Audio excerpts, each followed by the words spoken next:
Buenos días a todos. Les damos la más cordial bienvenida a nombre de UC Davis Chile en esta agradable mañana que tenemos algo de lluvia. Queremos darle la más cordial bienvenida a esta actividad que tenemos para el día de hoy. Esta actividad se enmarca en un módulo de eficiencia hídrica que hemos preparado en el programa de extensión que tiene UC Davis Chile.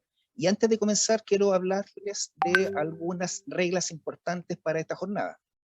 Esta actividad va a ser grabada, ustedes se habrán dado cuenta de que se está grabando, y va a estar disponible en las plataformas de los programas de entrenamiento a la cual cada uno de ustedes está participando. Podrán interactuar, podrán enviar sus preguntas y comentarios desde el botón de Q&A que se encuentra en la parte de abajo de sus plataformas Zoom, o preguntas y respuestas, dependiendo de si lo tienen seteado a inglés o al español. Esta actividad va a contar con traducción simultánea, que pueden ustedes seleccionar en el botón que aparece abajo, que se llama interpretación. Ustedes pueden seleccionar entonces ahí si quieren escuchar la charla en español o directamente en inglés. Esta actividad les quiero mostrar, antes de empezar con la actividad, les quiero mostrar un video.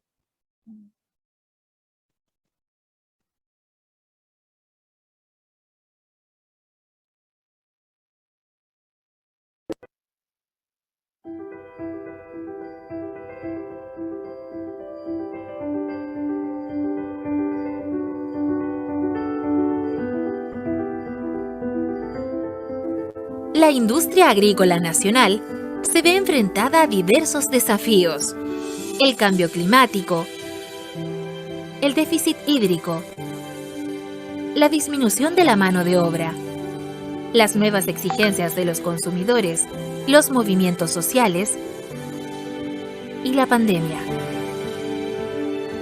En búsqueda de dar solución a estos problemas y desafíos, nace el Programa de Extensión e Innovación de UC Davis Chile.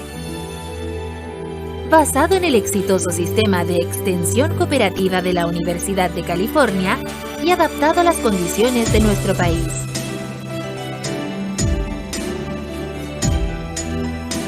El motor de este programa son problemas reales que afectan a productores y sus empresas, identificados con ellos en conjunto con académicos, investigadores y asesores.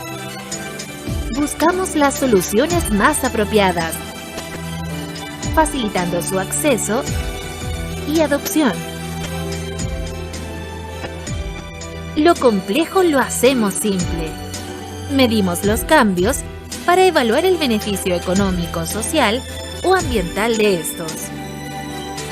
El programa promueve y fortalece una red de colaboración que permite enfrentar con éxito los actuales y nuevos desafíos, entre todos y para todos, y contribuye a asegurar la competitividad sostenible de la industria agrícola nacional, pero fundamentalmente, cambios en las personas y en sus relaciones, para que estos beneficios perduren en el tiempo. Extensión puede hacer la diferencia.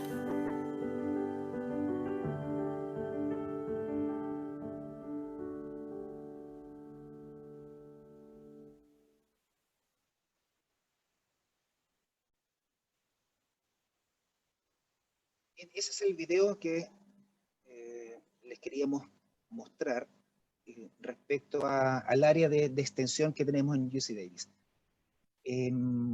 Corresponde hoy día, como les decía, hablar sobre el módulo de eficiencia hídrica en periodo de escasez. Este módulo es transversal a varios módulos de entrenamiento que tenemos, ya sean cerezos en ciruelo europeo, en Nogales, y hemos invitado también a un conjunto de personas a que quieran participar en forma especial en este módulo. Durante los meses de agosto y septiembre vamos a tener una serie de actividades en este módulo, y los temas a tratar son desafíos al cambio climático asociados al riesgo, conceptos y ejemplos prácticos sobre eficiencia hídrica, manejo de variables para mejorar la eficiencia hídrica y estrategias para mejorar esta eficiencia hídrica. Los expertos que nos estarán apoyando en esta actividad son Kenneth Shackle. Él es académico, profesor, investigador de la Universidad de California, es PhD, experto en fisiología de plantas, y nos va a acompañar también Andrés Olivo, ingeniero agrónomo, Master of Science, con estudios de doctorado también en Davis. Y las actividades y materiales que vamos a tener durante todo este ciclo, durante todo este módulo, van a ser 2 charlas técnicas, una es la que estamos viendo hoy, y una siguiente charla técnica que va a ser el día 22 de septiembre. Además de estas actividades, vamos a tener unas charlas técnicas grabadas, que son 2 videos de 15 minutos cada uno, unos tutoriales y una ficha técnica. Todas estas Juan Carlos, actividades las vamos a disculpa. repartir entre agosto y septiembre. ¿Sí? Juan Carlos, disculpa, ¿puedes acercar tu micrófono que a veces se pierde el sonido, por favor? Ya. Sí, está fallando este micrófono. Entonces, son las actividades que vamos a desarrollar entonces durante este periodo, durante agosto y septiembre. Quiero entonces iniciar la actividad del día de hoy. La actividad es, va a exponer Kenneth Shackle, como les decía, el profesor académico investigador de la Universidad de California en Davis, profesor del Departamento de Ciencias Vegetales, especialista en agua y la respuesta fisiológica de las plantas al estrés hídrico, la sequía y el riego deficitario controlado en condiciones de campo. Y antes de que comience su presentación, Ken, va a hablar Andrés Olivos, ya lo había presentado anteriormente.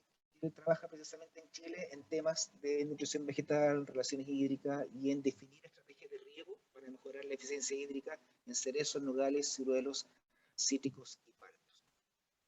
Así es que dejo a Andrés, que nos va a presentar entonces una pequeña introducción, una especie de telón para la charla de Ken. Andrés.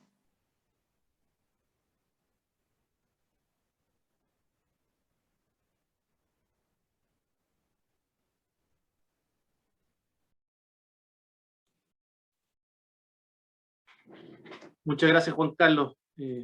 Están viendo mi pantalla, ¿no es cierto? Sí, Andrés. Sí, la vemos. Muchas gracias. Bueno, muchas gracias, Juan Carlos, y muchas gracias a todo el equipo de UC Davis Chile por haberme invitado a este desafío. Y hoy día quería un poco hacer una introducción poniendo en contexto de lo que estamos viviendo en Chile, para luego dar paso a la presentación de Ken. Mi presentación se llama Desafíos del Riego del Futuro, y quería empezar un poco poniendo en contexto de lo que estamos viviendo. Yo lo llamo a esto tiempos agitados. Tiempos agitados principalmente por una crisis medioambiental. Quería poner esto como primer punto, porque la crisis sanitaria y la crisis política y social, muy relevantes, pero no se comparan nada a la crisis medioambiental que no estamos viendo. Tenemos una crisis político y social, no solamente en Chile, se está viviendo en todas partes del mundo. Tenemos una crisis sanitaria, no tengo para qué explicarles esto, cómo ha revolucionado todo nuestro trabajo y nuestras vidas. Estamos enfrentando como agricultura una crisis laboral con escasez de mano de obra. Me imagino que muchos de ustedes lo están viviendo con podas, en algunos cultivos con problemas para encontrar mano de obra para la cosecha. Estamos viendo también un cambio en los hábitos de consumo. Podemos ver, especialmente en la gente más joven, que sus hábitos de consumo están cambiando y están prefiriendo productos que sean más sustentables, que se hayan producido de manera más sustentable. Adicionalmente, estamos viendo una revolución tecnológica acelerada también por la crisis sanitaria. si yo les hubiera preguntado hace un tiempo atrás si todas nuestras reuniones o la mayor cantidad de nuestras reuniones iban a ser a través de plataformas como Zoom, Teams, Meet, probablemente todos ustedes me hubieran dicho que eso era de películas de ciencia ficción. Pero hoy día ocurre, estamos muy acostumbrados, y esta revolución tecnológica ha llegado para quedarse y para cambiar todas nuestras vidas. Todo esto escenario, yo lo llamo el escenario, lo llamamos junto a, ahí está la fuente IDEMAX, el escenario de futuro ahora, que es un futuro que está presente, que se hizo presente más rápido de lo que pensábamos. Me gustaría, a modo de reflexión para ustedes, ¿qué creen que pasaría con cada uno de estos puntos antes mencionados? ¿Qué creen que va a pasar en 5 o 10 años más?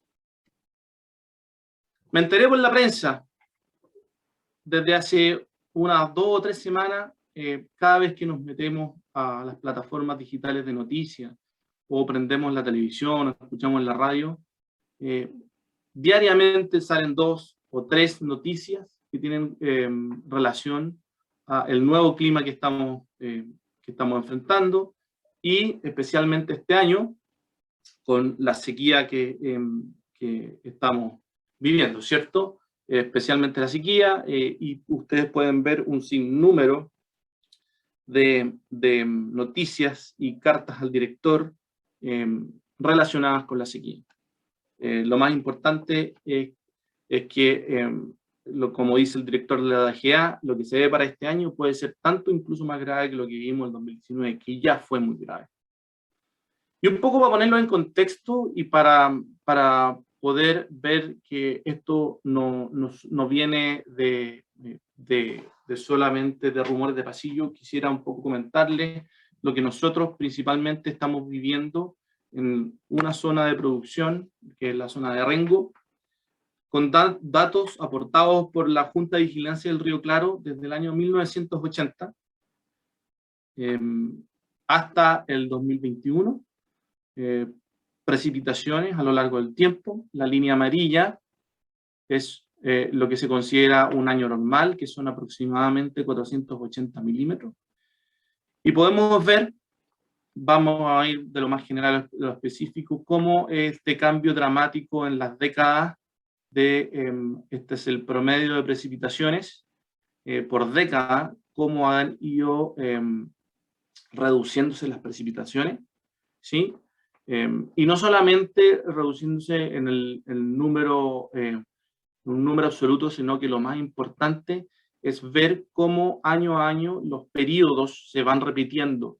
Si ustedes ven en la última década, tenemos 8 años bajo un año normal versus las décadas anteriores, que son solamente 4, ¿sí?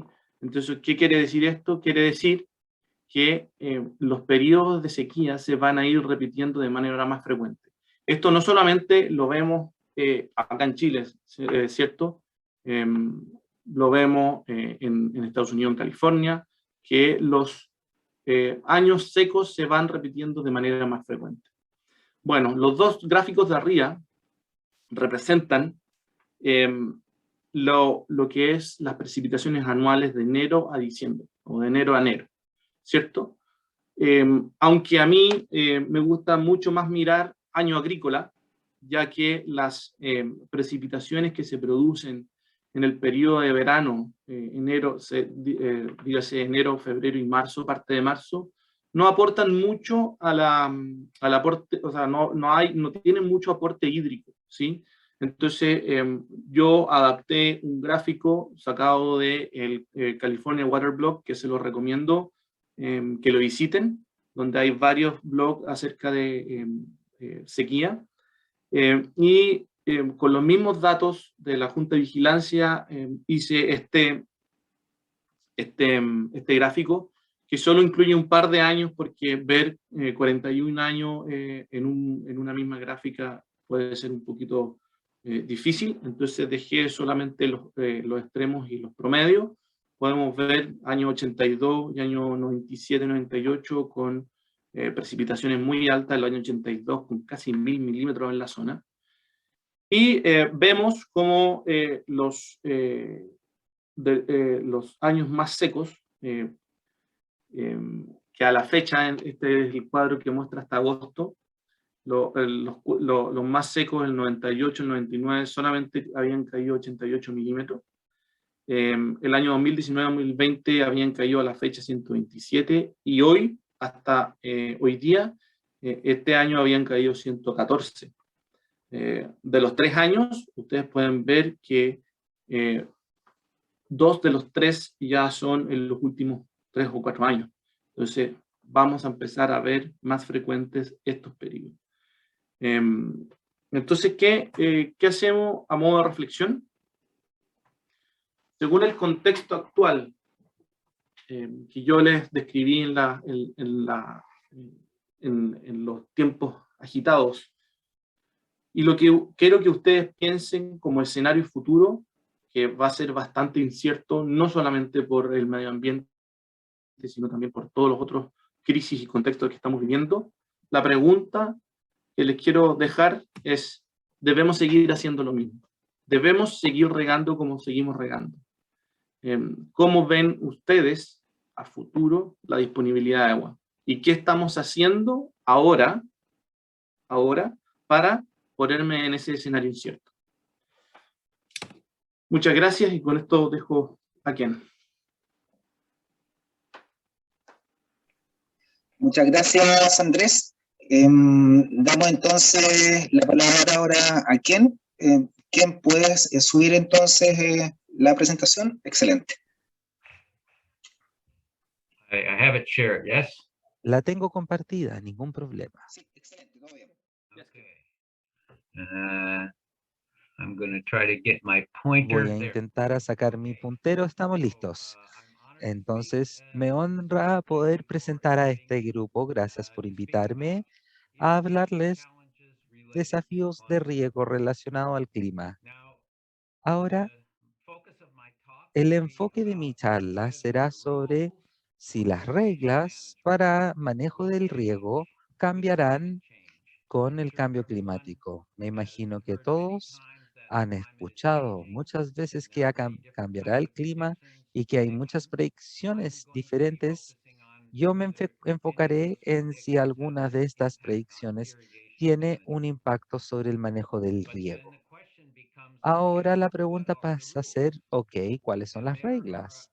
Y hay varias reglas, diferentes tipos de reglas que hemos usado para el manejo de riego.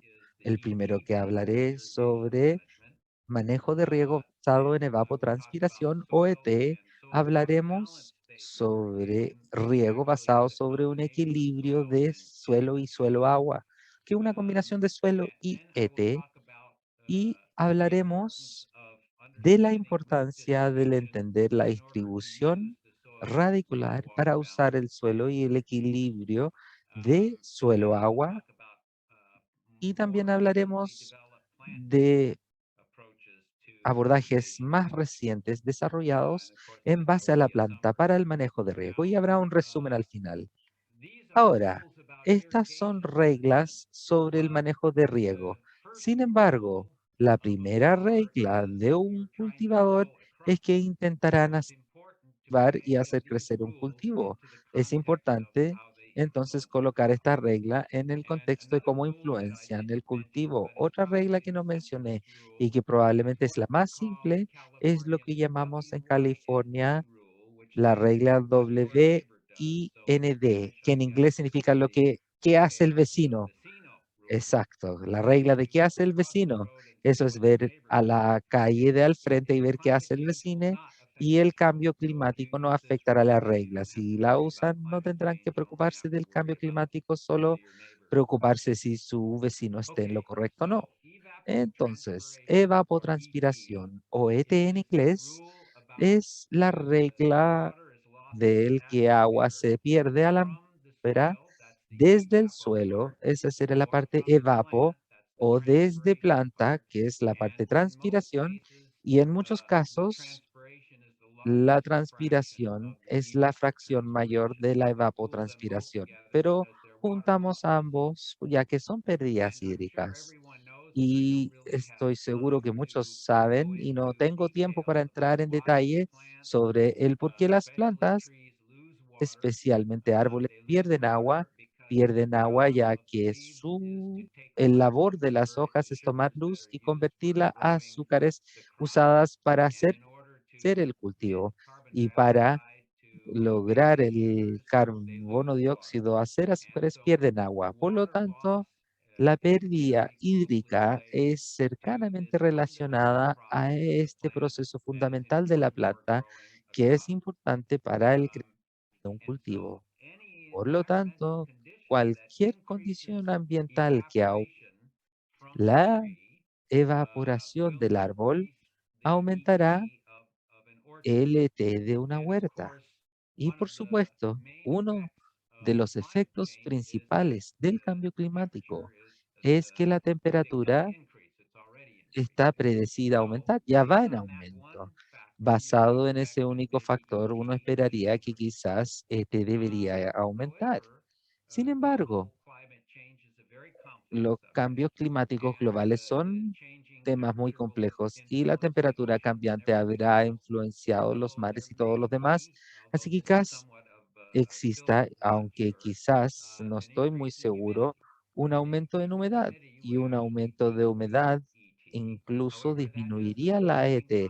Sin embargo, este tiene consecuencias interesantes para temperaturas del foliaje. Si se disminuye ET, se disminuye el pooling evaporativo del follaje y esto significa que follaje y fruto estarán quizás a temperaturas más cálidas.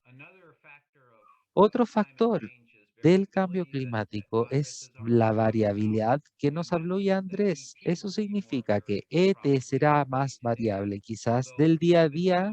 Sin embargo, aunque ET es variable del día a día, que algunos días son más cálidos y otros más frescos. Esto no es un factor nuevo en ET, pero su variabilidad aumentará. Estos son cambios físicos del clima. Sin embargo, muchos de estos cambios se relacionan a efectos biológicos.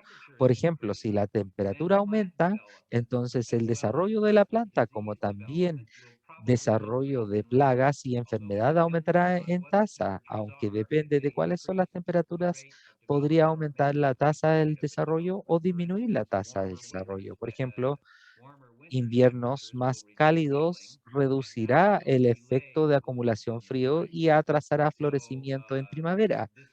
Así que esto es solo para enfatizar que los efectos biológicos son importantes y un poco desconocidos.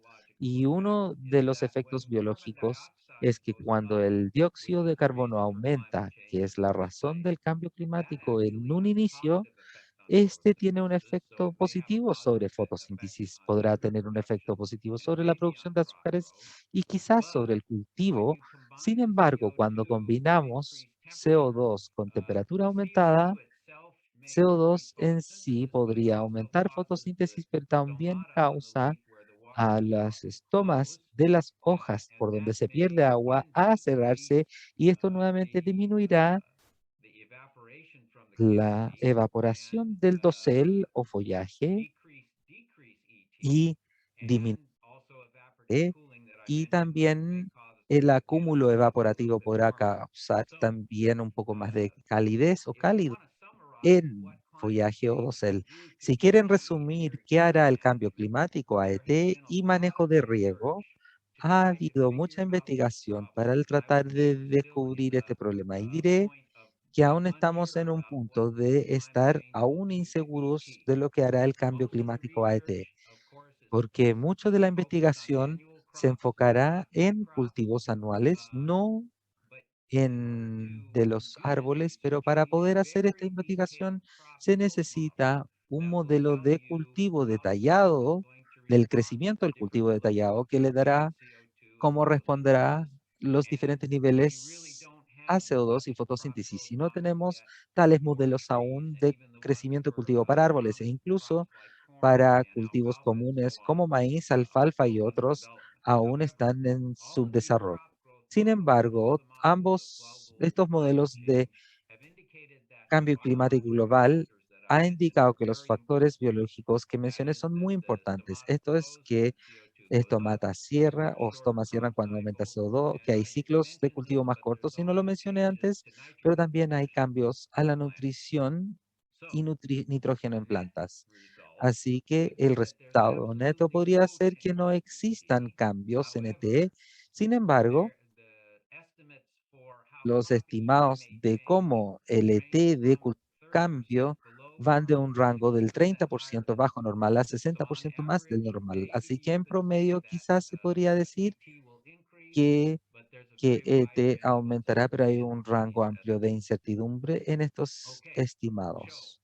Bien, entonces, en términos de patrones a corto plazo de ET en días y semanas, diría entonces que no hay mucho cambio en el hecho de que algunos días son cálidos y otros fríos, y a veces el ET sea mayor un día que otros, pero hay que poner atención a los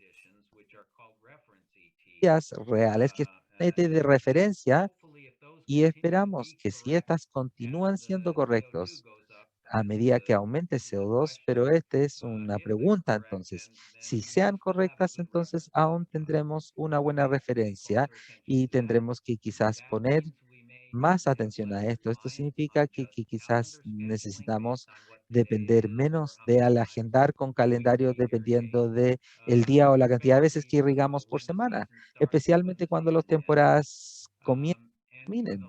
Y para un término plazo más largo, quizás necesitemos diseñar más y más flexibilidad en los sistemas que usamos para irrigar, quizás con bloques más pequeños, equipos automatizados, todas estas cosas que quizás sean necesarios para el poder responder más a la variabilidad de clima que tenemos actualmente. Así que en resumen, es un poco de un futuro incierto de cómo cambiará ET con el cambio climático. Normalmente me detengo aquí para hacer preguntas, pero continuaremos y esperemos las preguntas hasta el final mejor. Si es que ya usan ET para agendar sus riegos, quizás no exista mucho cambio, pero por favor estén preparados para más variabilidad. Ahora ese es el riego basado en ET. Ahora hablaremos del equilibrio de suelo y suelo-agua. Ahora, el equilibrio de suelo y agua de suelos que combinen ET con suelo. Se considera el suelo como reservorio. Consideramos al suelo entonces como un gran estanque de agua y tiene límites superiores e inferiores. Por ejemplo, el límite superior, parece que tengo que hacer algo así. El límite superior es capacidad de campo y el límite inferior del punto de marchites permanente. Ahora, cuando ET ocurra a diario, reducirá la cantidad de agua en el reservorio, y el reservorio necesita alcanzar una cantidad de agua donde necesitará ser rellenada, y esto se llama depresión permisible. El problema es si el árbol realmente siente igual a medida que comience a depletar esta agua, o hay alguna depresión permisible, cuánto será permisible, y si es lo mismo del día a día o incluso a lo largo de un campo. Para el poder explicarlo mejor, voy a usar un ejemplo de un experimento de poda hecho en California estudiando manejo del riego en ciruelos. Ahora, el propósito del experimento, cuando lo hicimos, es del descubrir si podemos reducir el riego sin reducir la producción y productividad de ciruelos. Tenemos muchos tratamientos y estos tratamientos no representan una deficiencia, letra D, en diferentes etapas del desarrollo, sin deficiencia o deficiencia en primera etapa o en segunda etapa o tercera etapa del desarrollo. Este experimento se hizo desde el año 89 al 91. Este es un resumen de cuántos milímetros se aplicaron y cuáles fueron los ahorros. Así que pudimos ahorrar algo de agua, sí, con algunos efectos en productividad, pero aquí es donde se pone interesante. Otro interesante de este huerto es que el suelo fue bastante variable en este sitio.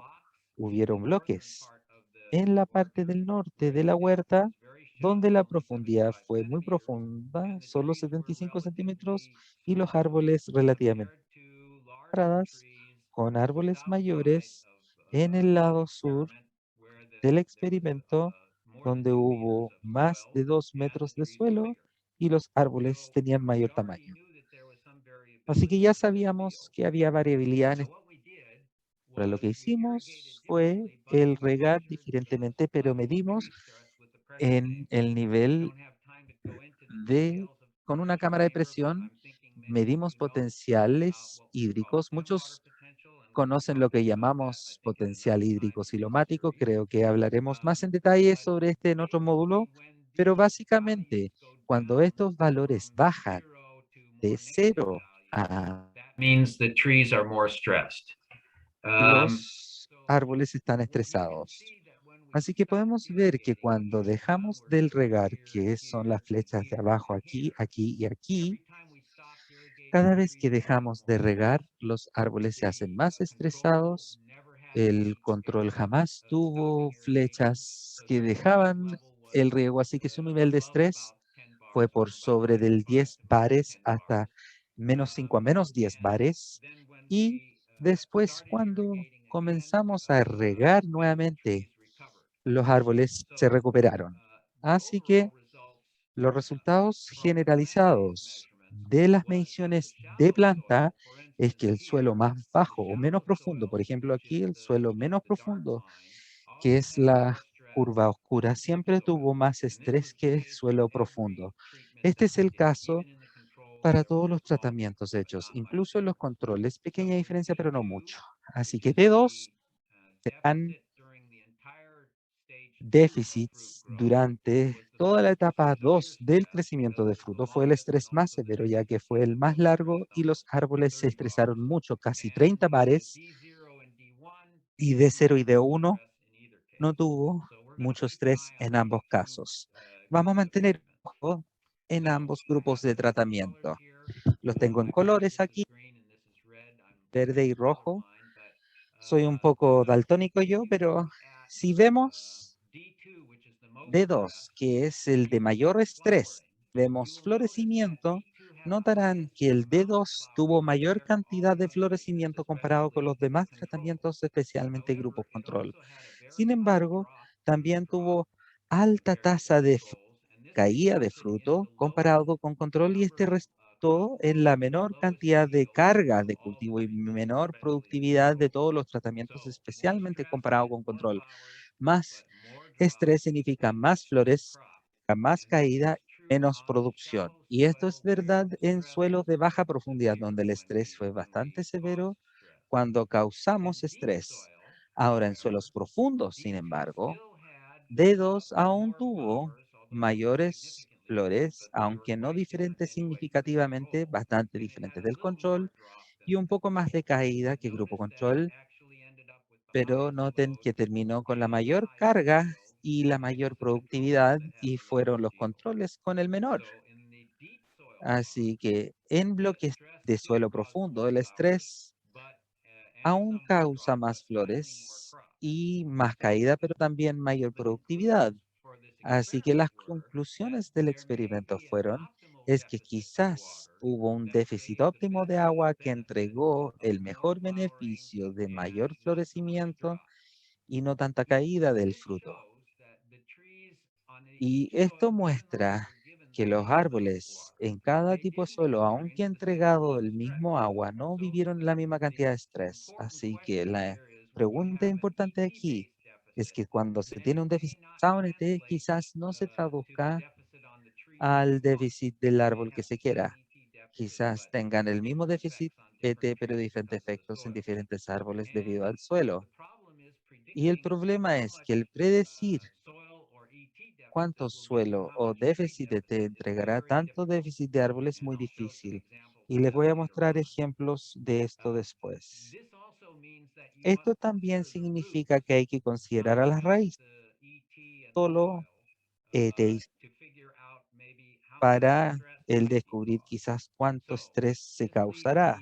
Ahora esto me lleva entonces hacia el considerar sistemas regulares. Ahora hay muchas maneras de estudiar estas y como me imagino que muchos conocen, el sistema radicular es compleja, interesantes. Y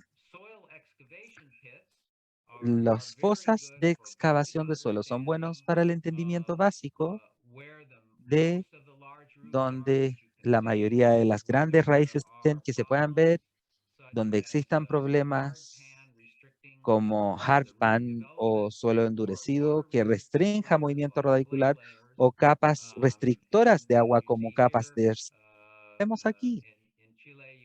En Chile se tienen jóvenes y niños incluso entrenados con el método, así que es un buen método para entender estos problemas. Sin embargo, las raíces que se ven en esta fosa no son las raíces que son importantes para captación de agua. Mucha de la captación de agua ocurre en raíces. Pueden ver en una excavación, en una fosa excavación, pero son difíciles del decir cuánto existen. Y estas raíces no solo son pequeñas, sino que tampoco viven por mucho tiempo, sino que viven meses, semanas a meses. Son muy cambiables, que he observado en una época del año, sean las mismas en otra época. Una forma de superar este problema es medir depresión de la humedad del suelo.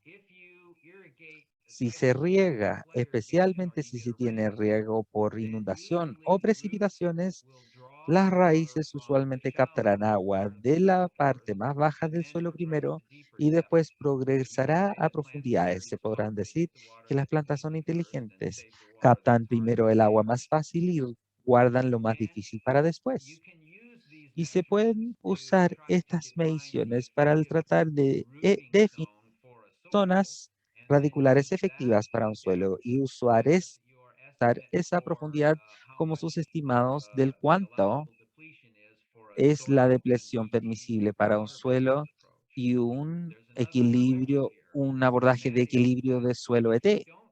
Otro abordaje es que si no se ve depresión en un lugar, no estarán seguros si no hay raíces ahí o que las raíces no estén activas ahí. Y daré un ejemplo de un experimento de sequía en almendras. Este es un estudio sobre almendras maduras en un suelo que fue relativamente baja. Estas son almendras bien establecidas de 19 años y habían cultivado su vida completa sobre riego por goteo e incluso riego por goteo único. Uno esperaría que estos árboles tendría una zona radicular bastante restringida, pero adicionalmente un estudio muy intenso se realizó en esta huerta exacta donde se hizo la investigación para el cuantificar dónde ocurría la captación hídrica cuando estos árboles fueron regados y encontraron que el agua, la captación de agua fue restringida hasta el metro superior del suelo. Así que, por ejemplo, estos son gráficos de un de árbol y los patrones de captación de agua se muestran en estas áreas negras. Pero este árbol, digamos, desde el día 1 a día 2, 3, 4, ven estos patrones de captación que son bastante gruesas para este gráfico. Podrían notar que la captación fue mayor en el suelo bajo en primer día y también alto en el segundo día, pero comenzó a profundizarse en segundo día y ya para el tercer día solo profundidades donde se captaba el agua. Y ya para cuarto día todo agua fue depletada en ese metro superior y no vieron captación por debajo. Así que dijeron, bueno, estas raíces quizás estén restringidas todos a un metro.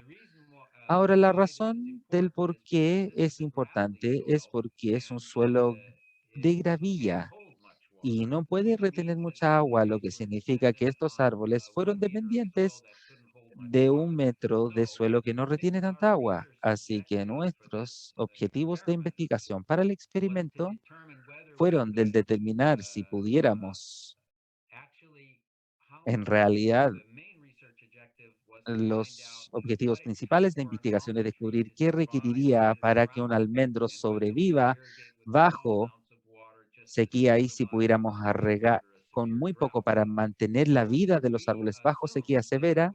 Asumimos que si no regáramos los árboles, algunos se morirían. Así que en cierto sentido, como mi hermano dice sobre mi trabajo es que yo torturo las plantas por la vida y que probablemente mataríamos algunos árboles, pero descubriríamos cuánto estrés requeriría para matar un almendro. Así que, ¿cuáles fueron nuestros tratamientos? Bueno, tuvimos un tratamiento control que en ese momento pensamos que era un,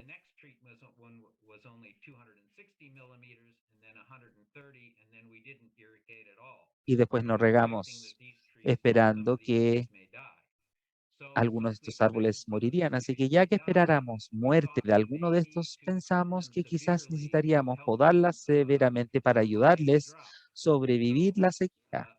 Por lo tanto, para estos árboles tuvimos algunos en absoluto y otros que redujimos dosel en 50%, no en principio de verano, pero una vez que muestran estrés. Y también tuvimos estos árboles de 50% y los aspe- as- prácticamente colocamos un producto blanco para reflejar luz, un whitewash y también tratamientos para los 130 y 260 milímetros. Por lo tanto, hicimos todo lo posible para tratar de hacer sobrevivir a los árboles. Ahora, ¿qué nos dijo la captación de agua radicular? Tuvimos una cantidad extensiva de suelo y tubos de sondas para varios árboles en cada tratamiento, 9 sitios y algunos hasta 3 metros, aunque no esperemos captación a 3 metros, pero lo que encontrábamos, de hecho, es que en todos esos tratamientos deficitarios, incluso no medimos el grupo control, ya que no esperábamos nada ahí. La captación hídrica a 3 metros se detectó en todos esos tratamientos de sequía. Y la lección aprendida después de ese primer año fue que árboles quizás tengan más acceso a agua de lo que creemos. Pero aquí es cómo es el aspecto de los árboles. Y debido a que medíamos humedad de suelo, pudimos estimar al menos para alguno de los tratamientos cuánto agua iba a ser captada en el perfil de suelo. Así que los árboles de control tuvieron riego de 780 milímetros. Ese año llovió un poco en primavera, así que tuvimos 53 milímetros de lluvia y calculamos que la cantidad total de agua que tuvieron fue alrededor igual a 100% del ET, no sin considerar el suelo. Este es el aspecto de estos árboles. Midieron en un rango bastante alto, que es un rango bueno para potencial hídrico, que es rango húmedo, y este se tomó a mediados de verano. Se pueden tener las condiciones del árbol bajo este régimen. Este fue un árbol de ejemplo que fue más estresada por 25 bares ese mismo día y podemos ver que ya comienza a desfoliar, se ven muchas hojas en suelo. Esto es un árbol de 260 que solo recibía 42% del ET, pero noten que captaba mucha agua por estación del suelo, mayor contenido hídrico de lo esperado para 1 metro de suelo que tuvimos.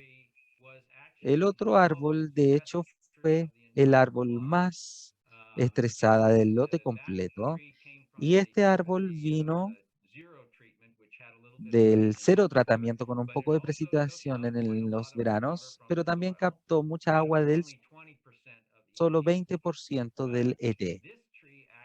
Este árbol en realidad fue uno de los árboles podados. Recuerden un tratamiento que esperaríamos que ayudara al árbol. Este tuvo un rango de 54 bares a final de junio y casi fuera de escala para la cámara de presión que usábamos, ya que estaba en 63 el 14 de julio.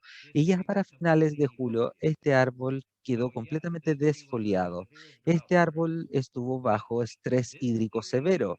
Sin embargo, este árbol no murió. Y de hecho, y todos los demás árboles sobrevivieron. Y en el siguiente año, cuando regamos normalmente, algunos tuvieron poca producción, pero sobrevivieron bastante bien. Así que fallamos en nuestra intención de matar los árboles al no regar. Y no hizo gran diferencia si quedaban podadas o con una aspersión.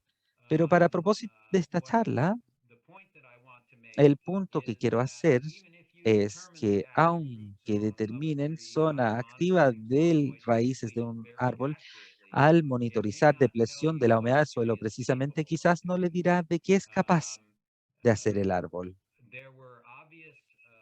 Hubieron obvios efectos de la producción en ambos años de sequía, como también año siguiente. En muchos casos, los efectos del año sequías fueron menos que del año siguiente, porque en año sequía, ya cuando la sequía se hacía severa, el cultivo se estableció, ya hubo algo de cultivo, pero el año siguiente menos florecimiento, por lo tanto menos productividad, aunque se regó normalmente al siguiente año. Sin embargo, siguiente año volvieron a una productividad normal. Sin embargo, lo importante de aquí es que árboles y vides tienen raíces perennes profundas y estos árboles quizás no desarrollaron raíces hasta 3 metros solo en un año de sequía. Probablemente tuvieron raíces a 3 metros de profundidad constantemente y solo activos cuando expuestos a sequía y los árboles necesitaron las raíces.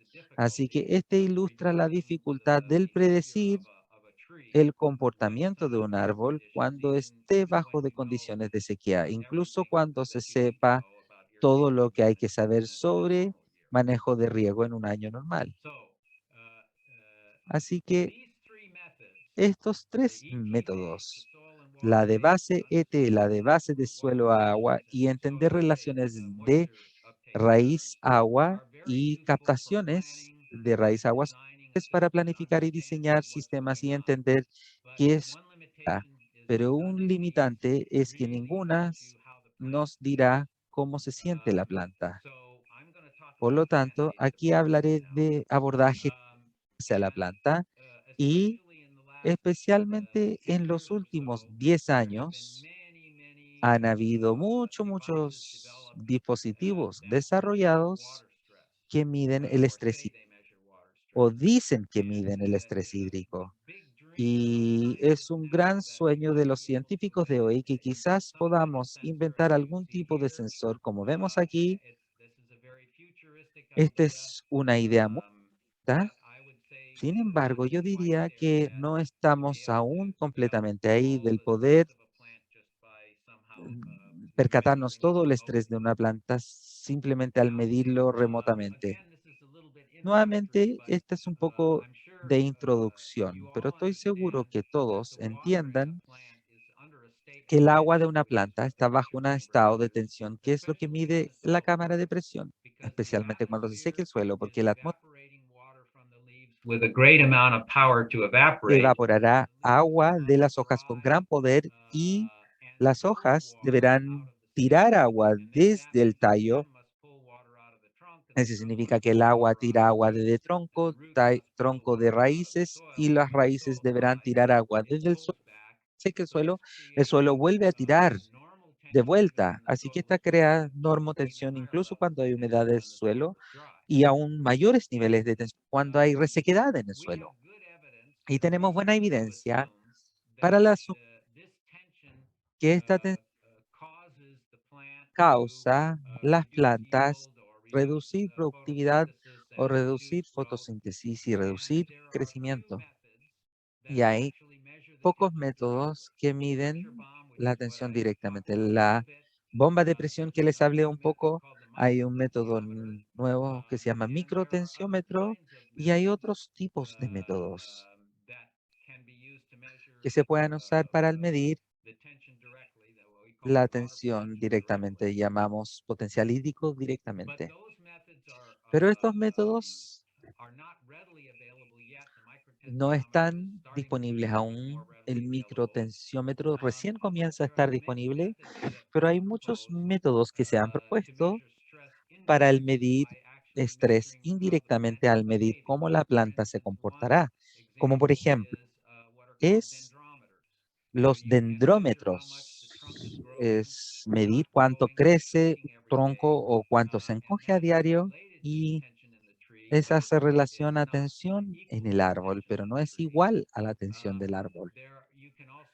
También se pueden medir temperaturas de dosel y follaje que se relacionan cuán estresado el árbol está y el listado de estos van más allá de lo que puedo hablar en un día completo. Hay muchos y parecen haber más a diario. Sin embargo, la pregunta es, ¿cuál es el sensor perfecto? Diré que el perfecto para la agricultura es el sensor que le dirá cuándo la rentabilidad bajará y que los árboles necesitan riego. Por supuesto, es lo que yo llamaría el grial, santo grial del sensor. No existe, e incluso los sensores que miden estrés directo en el árbol para predecir si este estrés impactará económicamente el árbol o no, esta requerirá un modelo y más investigación para entender la relación entre productividad económica y el nivel de estrés. Sin embargo, daré un ejemplo sobre resultados sorprendentes que hemos recibido en Nogales, y esta es que Bruce Lampinen, un especialista de extensión, observó síntomas de árboles que productores no le ponían atención, ya que los árboles se veían que crecían bien. Sin embargo, así que en primavera temprana sería con un aspecto pálido con mucho crecimiento. Muchos pensarían que era algo bueno, sin embargo, después verían síntomas como aquello y resultó ser que Bruce observó que los árboles que hacían esto en primavera estaban muy húmedas, medidas con el medidor de presión, e incluso los árboles y ramas iguales mostraron los mismos síntomas en verano. Cuando las personas ven estos síntomas en verano dijeron, oh, será una deficiencia de nutrición mineral, otra enfermedad, dedicando tiempo tratando de buscar algo y descubrieron que fue algo que sucedió temprano en el verano, que quedó como de resaca hacia el verano. Así que eso se trata sobre el comenzar muy tempranamente, pero muchos cultivadores les preocupan el comenzar muy tarde y esos en que piensan el suelo como una cuenta bancaria, lo que es bueno, pero ellos dicen que si permito que estos árboles usen la cuenta en primavera, no habrá algo que quede en el banco en el verano tardío cuando coseche los árboles y no puedo regar, no puede regar. Así que hubo buena razón del por qué preocuparse, el de no comenzar suficientemente temprano en primavera. Así que establecí un experimento.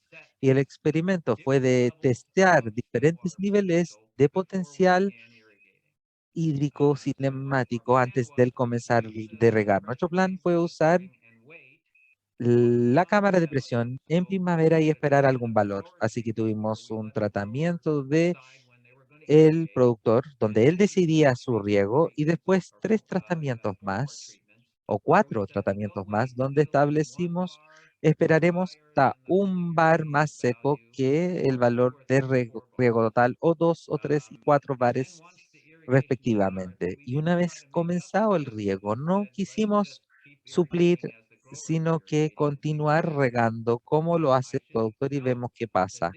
Debo notar, este experimento se consideró muy riesgoso y de hecho probablemente muchos productores pensarían que fue algo.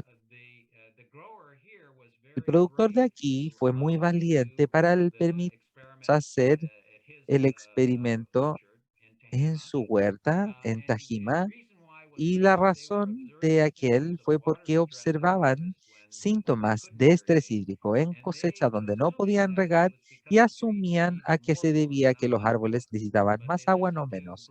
Pero escucharon a Bruce Lampinen, el especialista, y se consideraron equivocados. Así que aunque saben que nogales son sensibles al estrés hídrico, intentarían el experimento igual. ¿Qué se encontró el primer año? Esto es un gráfico de cuál es el ET calculado para nogales considerando precipitación. Así que cuando llueve, baja ET. Es más bien una necesidad de hídrico calculada. Y en este año 2014, el productor lo calzó muy cercanamente. Fue casi un equilibrio ET de libro de texto. Y esto fue excelente. Ahora, cuando esperamos por un bar, dos o tres bares, podemos ver que esperábamos mucho tiempo, especialmente para los dos, tres, cuatro bares. Más de un mes después de que el productor haya comenzado, fue cuando nosotros comenzamos. Y terminamos en una temporada con un gran déficit en agua comparado con el productor y comparado con lo que fuera predicho por el ET. Pues la sorpresa, el gerente de riego notó que nuestros árboles tenían mejor aspecto en cosecha cuando se oponían a estar estresadas que los árboles del grupo control. Ahora este fue el 2014 y a partir del 2015 es- así regaba el productor. No les tomó tiempo entonces del ver que quizás sí comenzaban muy temprano en primavera y en que quizás sería mejor retener agua y que quedaban contentos en el aspecto de los árboles. Ahora, alteró el experimento un poco, sin embargo, desde entonces hemos ido a otras ubicaciones y continuamos monitorizando el experimento. Así que ahora tenemos varios años y ubicaciones. Y este es un promedio de todos los sitios y años hasta la fecha. Los tratamientos de control según productor están todos debajo de lo esperado. La necesidad de riego para el nogal, que es casi 40 centímetros, pulgadas, pido perdón por la no conversión a centímetros, fuimos capaces de atrasar y ahorrar un poco más de agua y por ahora no hemos visto ningún problema de importancia económica. Las Los nueces son un poco más pequeños, pero la carga productiva es un poco más, así que el efecto es un poquito más. Ahora, lo que sorprende es que 1 o 2 meses de espera en primavera resultó ser una buena idea bajo muchas de estas condiciones. Sin embargo, mm, no hemos intentado muchos suelos, pero algunos suelos considerados que se consideran pobres suelos debido al alto contenido de arcilla, resulta que podemos esperar mucho tiempo en estos suelos. Por lo tanto, aún somos capaces de esperar comparado a lo que hace un productor. Solo hemos estado colocando la mitad de agua, sería predicho por ET. Las mediciones de suelo que hemos hecho nos indica que los árboles están logrando suplir esa agua en primavera al sacarlo del suelo. Así que si se encuentran en un área de baja precipitación, quizás no funcione, pero a veces sorprende cuánto podría llegar a funcionar si es que están incluso sobre un suelo más razonable. Ahora, esos son los mensajes finales. Espero haber estado a tiempo. No estamos seguros de lo que sucederá con ET, pero tendrán que poner atención a él. Si combinan este con entendimiento de suelo y raíz, es una buena idea para planificación y diseño, pero probablemente van a necesitar un abordaje más bien de plantas, así que potencial hídrico cinemático parece ser la mejor en base de planta, porque hay que tratar con climas más variables, más competencias de recursos hídricos. Andrés ya mencionó algo por el estilo. Presión político-ambiental, también mencionada por Andrés, y gracias a todos por su atención, así que espero que nos alcance un poco de tiempo para las preguntas y dudas. Sí, muchas gracias, Ken. Le voy a dar el paso a Andrés, que va a hacer las preguntas. Yo tengo algunos problemas con mi micrófono y creo que va a ser más fácil que Andrés pueda ir haciendo las preguntas. Así que, Andrés, si tienes por ahí acceso a las preguntas para que las vayas haciendo. Sí, muchas gracias. Thank you again for your talk. It was Gracias, very Ken. nice. La charla fue muy agradable. Tengo varias dudas aquí sobre, déjeme revisar. Yeah, so, Bien, entonces, ¿podría repetir el nombre del calendario? Gabriela, si nos podrías especificar a qué calendario te refieres, si es al calendario del módulo, te lo agradecería. Después, Francisco Arias. So, here's a question for you, Ken. So, in case of corn en el and caso de maíz y soya, hay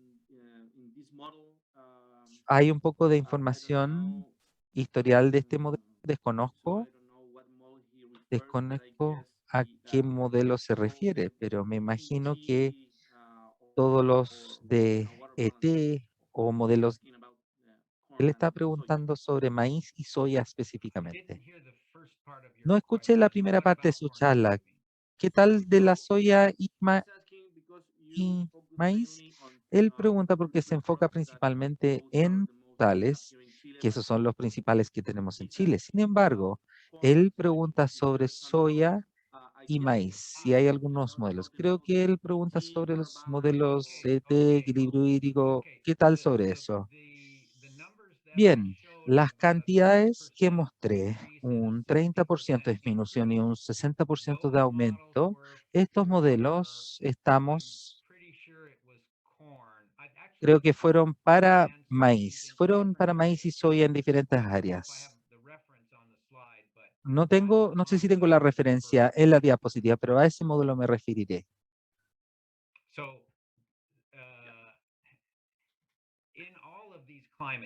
En todos estos modelos de cambio climático, deberán predecir lo que será el clima en una base de día a día.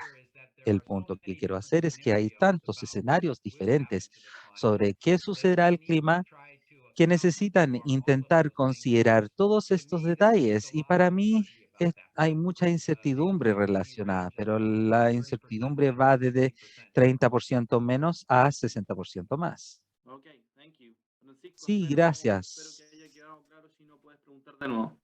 Ken, I will ask first in Spanish and then I will translate to you, okay? That's fine. Oscar Sánchez, en el experimento de almendros, ¿cómo fue posible medir el aporte hídrico proveniente del suelo? Okay, Ken, regarding the experiment that we did in almonds, remember the 63 bars? En cuanto al experimento que hicimos nosotros en almendro, yo midí esto, así que él está preguntando sobre el experimento. ¿Cómo fue posible entonces del medir? Sí, sí, se tradujo eso, ya, sí, ya se tradujo esa parte. Ha hecho un excelente trabajo. Nosotros medimos agua del suelo basándose en esos 9 sitios de neutrones para cada árbol. Por lo tanto, medimos humedad de suelo a un pie de incrementos hasta 3 metros y le vamos agregando todo el agua que desapareció desde el principio de primavera hasta el final de temporada. Así es como calculamos el uso de suelo, de agua suelo. ¿Está bien esa respuesta? Sí, sí, creo que sí está bien. Bien, entonces, la siguiente pregunta es, en español, sí. Sebastián Pablo Fogal, ¿qué sensores de capacitancia son los mejores para medir humedad continua en un suelo pedregoso? Did you get it? ¿Sí entendió bien la pregunta? Sí, es una pregunta sobre sensores de humedad de suelo. Y no desconozco la respuesta correcta a la pregunta. Quizás Andrés tiene más experiencia con mediciones y tensiómetros de suelo, capacitancia. Sí. Bueno, yo vengo... it's been translated, right, Ken? Don't worry about it. Just answer the question. Yeah. So yo vengo de la escuela un poco de Ken Chakel, entonces lo que te pudiese decir sobre sensor de humedad del suelo va a tener un cierto sesgo, pero basado en la realidad. ¿Qué sensores de capacitancia? Aquí generalmente en Chile se ocupan de diferentes, se pueden ocupar sondas, que son que son marca, por ejemplo, Centec, Aquacheck, qué sé yo qué, que es básicamente un tubo que tiene los sensores cada cierta distancia, generalmente cada 10 centímetros, y la más larga creo que es hasta 120. Y también se usan sensores como los que trae Emitter y otros. Hay otras empresas como Grouppoint y otras, Aclima también.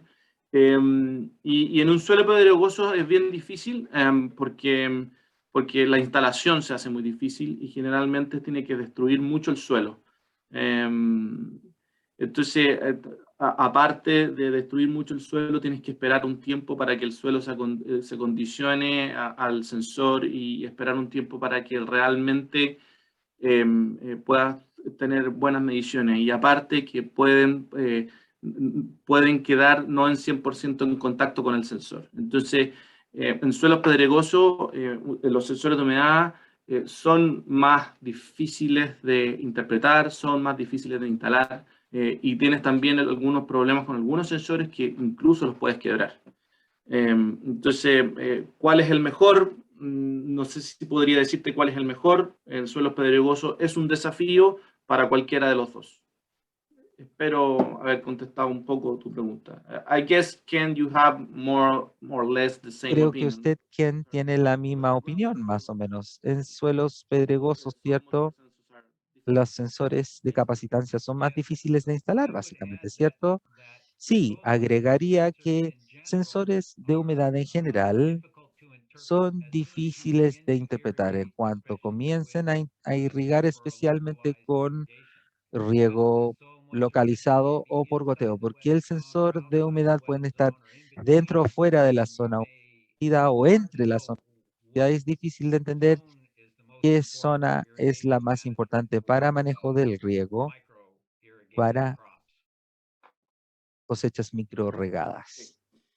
Pregunta de Cristóbal Palacios. En el último estudio de Nogal, ¿qué efectos lograron ver con el rendimiento, calibre de frutos e inducción floral en las temporadas siguientes mediante los retrasos en el riego? Good question.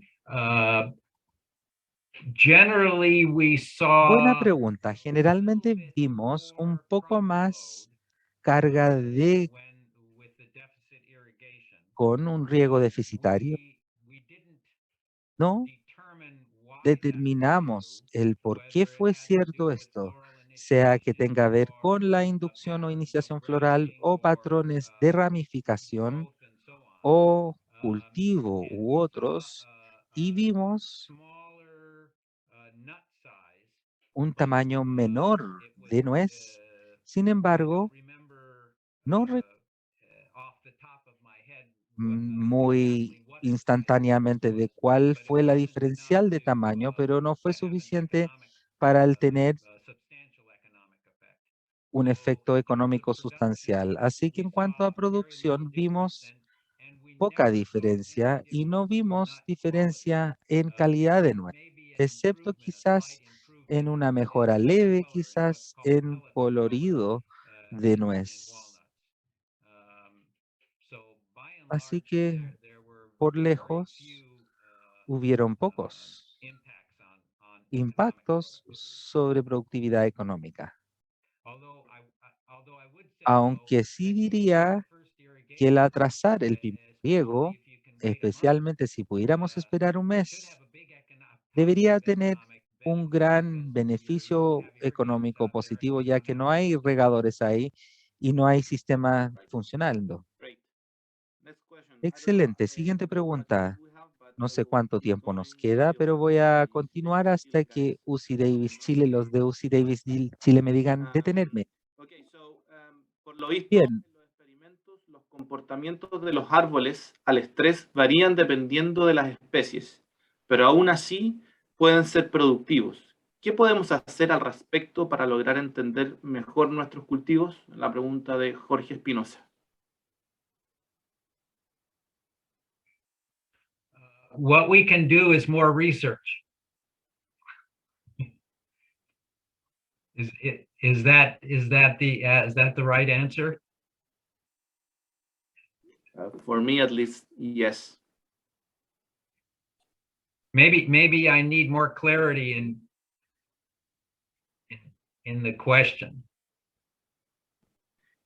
Cristian, a lo mejor si pudiese... aquí, sorry, there's a follow-up question. Hay una pregunta de seguimiento de la misma persona. Tenemos que revisar quiero decir que tenemos que revisar nuestros calendarios de riego y ser más...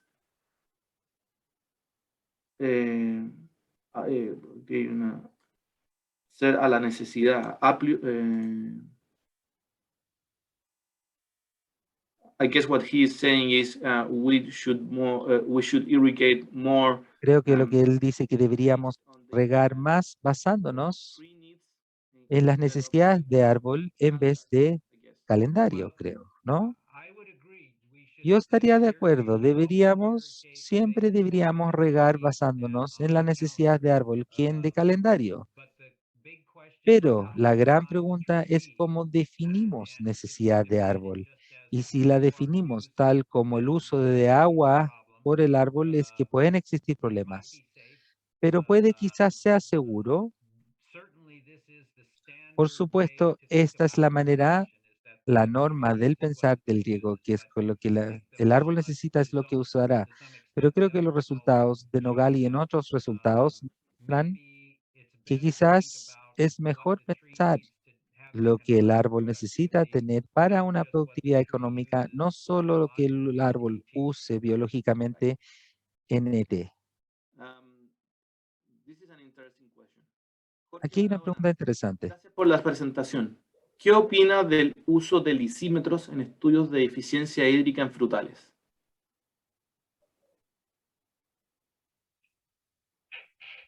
Lysimeters, yes, in fruit Sí, crops. en frutales. A mí me encantan los lisímetros, primero que todo. Tengo un árbol y lisímetro ahora y creo que me dará buenos entendimientos sobre cómo el árbol responde a los déficits hídricos. Así que los lisímetros son herramientas muy poderosas y creo que deberán usarse más, no tanto para cuantificar el uso hídrico de la planta, sino que cómo responde ese uso hídrico al riego deficitario. En almendras siempre regamos deficitario en partiduras de carcasa y ahorramos agua aquí. Y un resultado que creo que es muy claro nos enseña que el lisímetro nos enseña que si le damos agua menos a un árbol, menos agua, usará menos agua. Y sea que este menos agua sea algo bueno o malo económicamente es otra pregunta. Una muy buena pregunta. Sí, estamos recibiendo buenas preguntas. Solo nos quedan unos 5 minutos. Trataré de ir más breve posible. Marcelo Silva. El cultivo de palto Hass. ¿Cuándo volver a regar?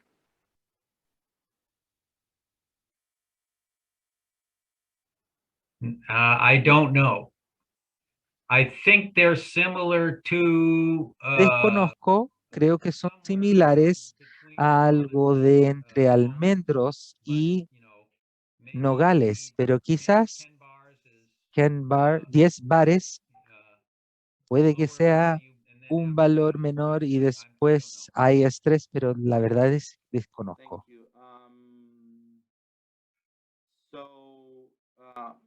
They ask about microtensiometers. También preguntan sobre los microtensiómetros, los resultados, ventajas. ¿Es el sucesor de la bomba Cholander?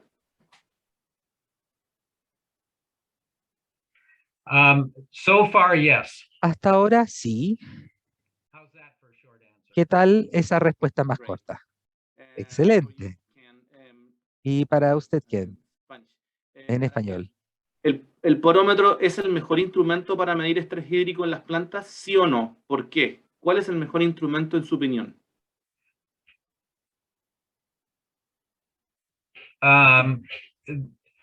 The pressure chamber has La shown cámara de presión nos ha mostrado ser muy confiable. Los microtensiómetros nos muestran hoy resultados prometedores por algunos años, así que estoy cómodo el decir que quizás serán confiables. El dendrómetro es muy sensible, sin embargo, no está claro de cuán confiable será. Esto significa que si dan una cantidad, significará lo mismo esta semana, la próxima semana y la semana que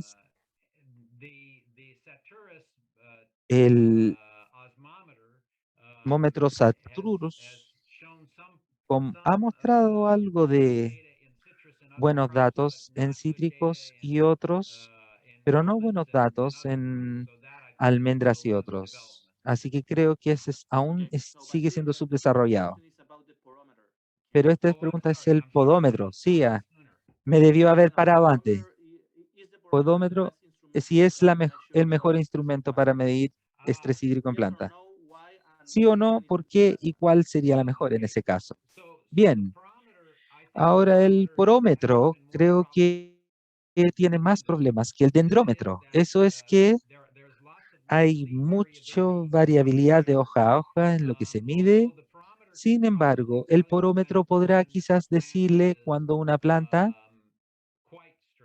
esté bastante estresada, y creo que en vides o de uva tienen valores a donde uno corresponde, donde uno corresponde como objetivo, pero colocaría el porómetro con todas esas medidas indirectas. Siguiente En pregunta. el caso que no llueva en invierno, ¿recomienda regar durante el invierno? ¿Cuánto y cómo regar si no se puede medir la tensión con la bomba de presión al no tener hojas? Lo voy a leer de nuevo, por favor. Si lo puede leer de nuevo, por favor, Andrés. Do you want me to translate? So the question is about winter irrigation. In Do you English. recommend to irrigate during the winter? How and how much to irrigate if you cannot measure with the pressure pump, because you don't have leaves, basically? You can measure Se with puede medir con la cámara de presión cuando no hay hojas. Hemos desarrollado un método para medir ramillas y parece ser confiable, y aún desconocemos cuán húmedo debe ser en invierno, pero sabemos que una pequeña cantidad de lluvia, 1 pulgada, centímetros, es suficiente para hidratar un almendro cuando estaba bastante resecado al final de verano. Diría, sin embargo, que han habido pocas investigaciones o casi ninguna sobre manejo hídrico invernal y la importancia de lo que sucede en primavera. Creo que podría agregar y complementar que el riego invernal, especialmente en inviernos secos, es simplemente para llenar la cuenta bancaria, ¿no? Sí, es una buena pregunta. En el sur usan para lixiviar sales y esta puede ser importante,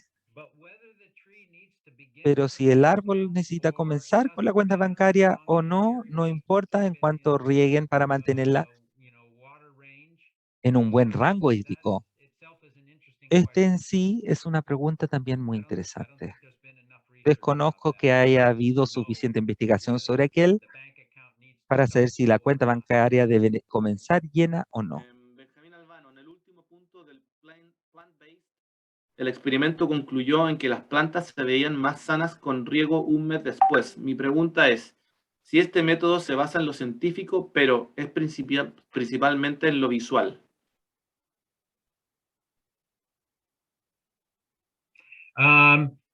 Mainly visual. Principalmente visual. El productor vio la apariencia de los árboles y pensó que se veían saludables. Quiero decir, sí. Supongo que hay un poco de ciencia en que los potenciales hídricos silomáticos fueron menos estresados que los controles de la fecha, pero la diferencia no fue mayor, fue principalmente en la apariencia del árbol. Marcelo Silva, ¿la temperatura de las hojas influye en el estrés de la planta? Leaves.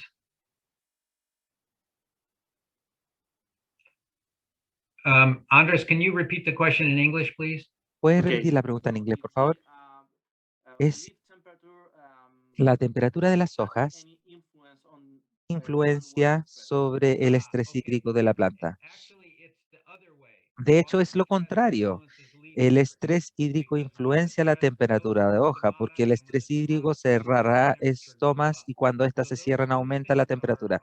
Estas ambas cosas son la base de mucho de la imagenología de teledetección remota y muchos dirán que pueden medir ET a través de satélite y otros y que pueden medir estrés a través de satélites, pero temperatura de hoja también es altamente variable debido al viento y muchos otros factores que son difíciles de considerar para cuando hacen estas mediciones detectadas remotamente. Hay cierta relación al estrés, pero mi entendimiento es que el estrés deberá hacerse severa para obtener una indicación clara de temperatura de dosel de que los árboles estén bajo estrés. Así que es un poco tarde para ser de gran utilidad.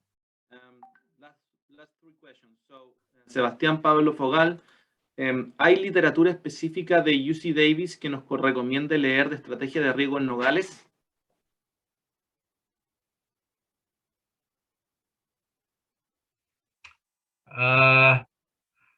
Only the walnut. Solo el manual de producción de nogales, pero está un poco desactualizado este. Sí hay otros documentos sobre plan de agua planta que es de la extensión y de nogales. Creo que fue parte de él.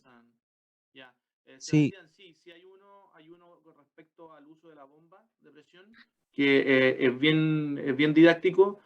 Podemos decirle a la gente de UC Davis Chile que la haga disponible.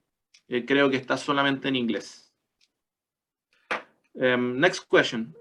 ¿Existe hoy Siguiente pregunta. que integre todas las variables conversadas, suelo, raíces, evaporación y transpiración? ¿Cuál es su recomendación en un campo donde hay muchos tipos de suelo distintos?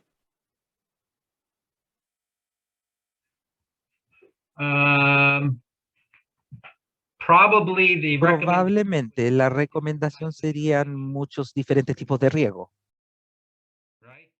¿cierto? ¿Y qué tal si hay tecnología que integre todos los variables? Como por ejemplo suelo, raíz, evapotranspiración, cosas por el estilo. Hay muchas empresas que intentan abordajes de inteligencia artificial que tratan de integrar todas estas cosas, pero creo que es importante reconocer que el tema de lo que suceda cuando ambas cosas no estén de acuerdo. ¿Qué sucede cuando ET dice que el árbol necesita así de tanto y la bomba de presión dice lo contrario y el suelo dirá algo entre medio? No se podrá integrar cosas que estén en conflicto. Alguien deberá decidir lo que creerán será la pieza más importante de información. Yo personalmente creo que es la planta. Sin embargo, es aquí donde la integración pasa a ser un poco problemático. En la costa del norte del Perú, en el cultivo de palto hass, en épocas de invierno la humedad relativa llega hasta 62% y llegamos a reponer a menos 5 megapascales. ¿La relación entre potencial hídrico y humedad relativa es la adecuada?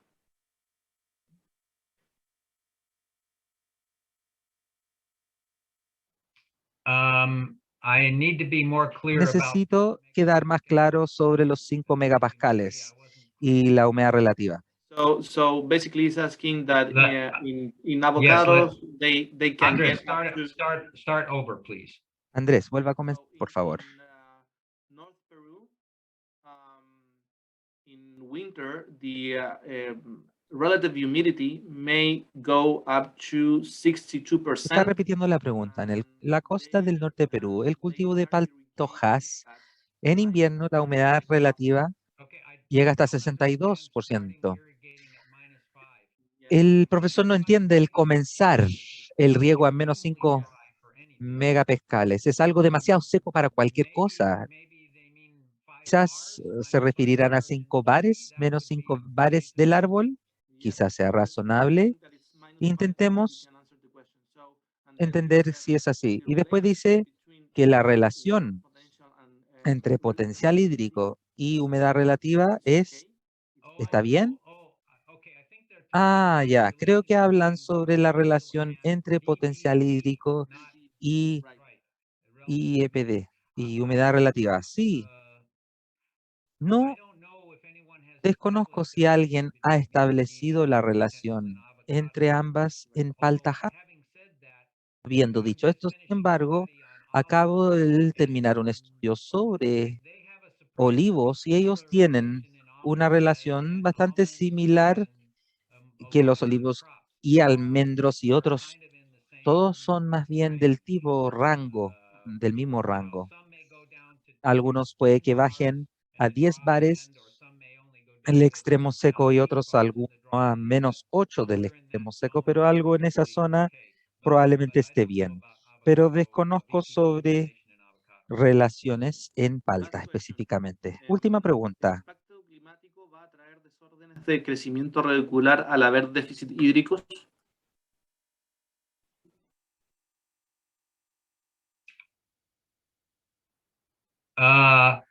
I would guess that Yo adivinaría que el cambio climático traerá más trastornos radiculares basados en temperatura de suelo, más que del déficit hídrico.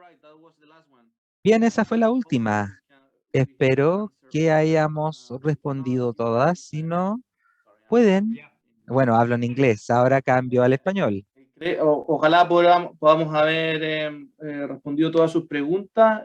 Si alguien tiene más preguntas, para quien puede hacerlas a través de la gente de UC Davis Chile y trataremos de responderlas durante el módulo.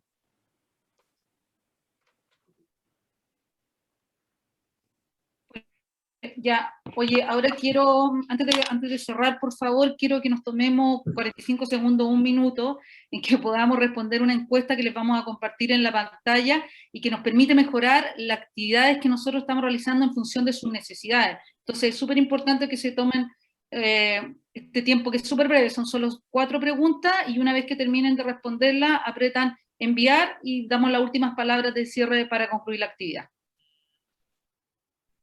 La primera pregunta tiene que ver con ¿se entregó información suficiente sobre los temas tratados? La segunda pregunta tiene que ver con ¿los temas presentados son útiles y aplicables a su realidad?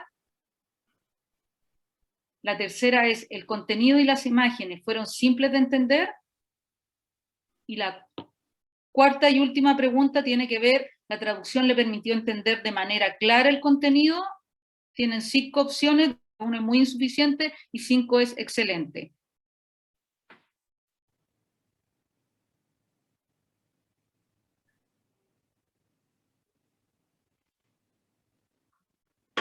Bueno, quiero dar las gracias a quien por compartir su experiencia, que sin duda es muy útil. Yo creo que, tal cual como lo dijo Andrés, creo que el cambio climático y el déficit hídrico ya cambiaron la forma en la que tenemos que hacer las cosas. Nosotros tenemos que darnos cuenta de eso más tarde o más temprano. Ojalá que sea más temprano que tarde, como dice el dicho, y empecemos a hacer las cosas distinto, y esto sea una contribución a que efectivamente eso ocurra. Esto es un trabajo de largo plazo que tenemos que hacer entre todos, y nosotros esperamos seguirlo acompañando en ese proceso. Agradecer también a Andrés su experiencia desde Chile, porque yo creo que además esto lo tenemos que hacer. Yo siempre que veo las presentaciones desde California veo muchos datos, muchos números. Yo creo que nosotros tenemos que empezar a medir consistentemente, a medir y a compartir lo que medimos para poder generar información que nos permita tomar decisiones más acertadas y mejores. Esa es la forma que tenemos para enfrentar lo que se nos viene, que si bien hoy día está lloviendo y nos pone contento a todos, no es lo que ha ocurrido durante este invierno y no se espera que es lo que frecuentemente sea. Así que gracias Andrés, gracias Ken, vamos a seguir en este módulo abordando todos los temas, pero además no va a ser solo este módulo las actividades que vamos a seguir realizando, esto tiene que ser permanente, así que muchas gracias y gracias también a todos los que participaron, se nos alargó la actividad, pero hubieron muchas preguntas y yo estoy muy contenta de eso, porque no es lo que suele suceder. Gracias, y que tengan una buena tarde y buen almuerzo. Chao. Gracias, chao.